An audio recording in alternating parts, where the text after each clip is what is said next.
هنا نقطة.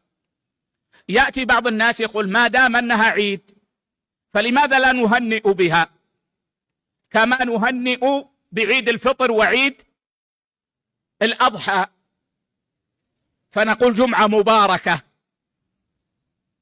أو تقبل الله أو نحو ذلك من عبارات التهنئة.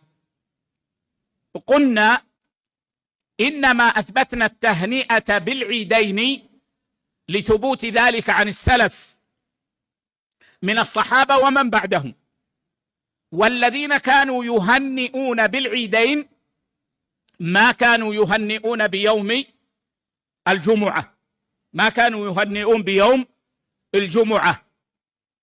والذي تفضل الله عليه ابتداء بهذا العيد الذي هو النبي صلى الله عليه وسلم ما كان يهنئ بيوم الجمعة، فليس من المشروع أن نهنئ بيوم الجمعة.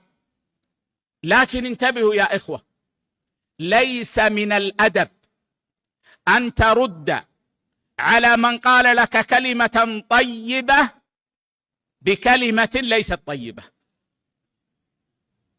فمن هنأك يوم الجمعة فرد عليه بدعاء، قال لك مثلا جمعة مباركة، قل له بارك الله لنا في أعمالنا وأعمارنا، جعل الله أيامنا مباركة.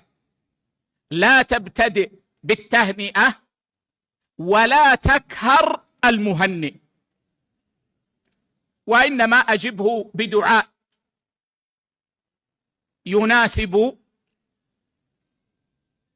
المقام.